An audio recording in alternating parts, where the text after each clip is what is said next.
What's up, everybody? Tom Botwin here with another episode of Everything Mayer. This is episode 3.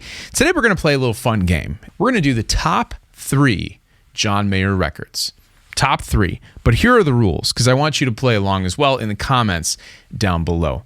Top 3 records, studio records. Okay, so no live albums, no Any Given Thursday or Where the Light Is or the John Mayer Trio record.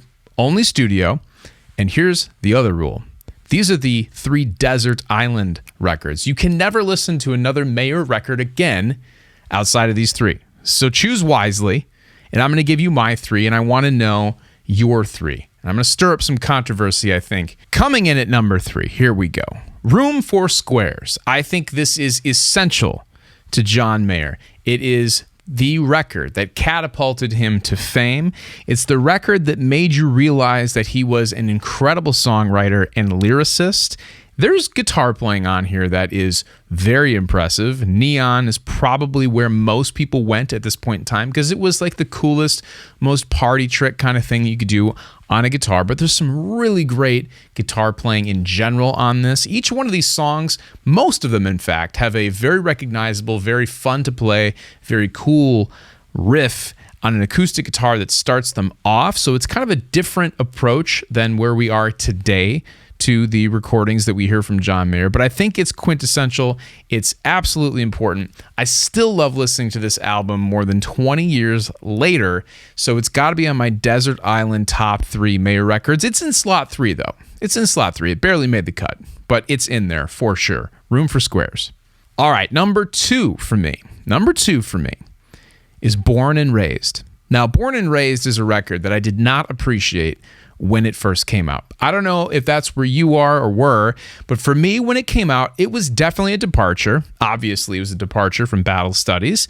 It was very interesting. But I think what did it for me is that when it came time for Mayer to come on tour with Born and Raised, they were different shows. I wasn't prepared for it.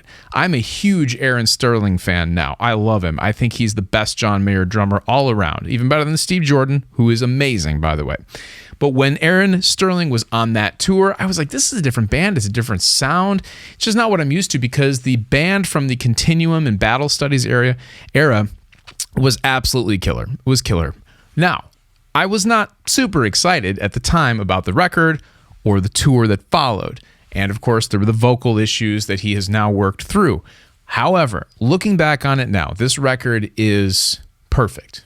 It's amazing. The fact that it didn't get nominated for a Grammy is a crime. It's crazy. I still can't wrap my head around it. It is a masterpiece record. So it has to be on my Desert Island 3 for John Mayer. And it's also different than any of his other albums. Completely different. I mean, without Born and Raised, if you didn't have Born and Raised in this 3, you'd be missing such a massive chunk of his sound and his career and some of the most incredible songwriting and playing that has ever been put down to tape or record for him. So you have to have Born and Raised. And it comes in at number 2 for my Desert Island 3 John Mayer records. Number 1. Now, here we go. The Search for Everything. I know what you're all saying. Where's Continuum? You're going to have 3 records. You can never listen to another John Mayer album again, and you left off Continuum. What is wrong with you? Not an easy decision. But here's my thought process, okay? By the time we got to The Search for Everything, we are into the new era of John Mayer, where I feel like the previous heavily blues-inspired Guitar Hero days of John Mayer Trio and Continuum that bled into the more pop-inspired Battle Studies, which then gave us Born and Raised and Paradise Valley and all the way back to those Room for Squares type songs. We had all those different kinds of eras. The Search for Everything has everything on it. It's got the super poppy. It's got the super groovy. It's got some folky stuff on there. It's got great riffs. It's got great lyrics. It's a phenomenal record all around. It's got the right players on it.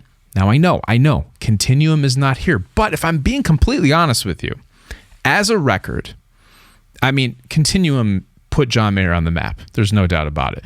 From a purely just recording standpoint, just listening to that album, I think the live versions of those songs are what really, really, really I love.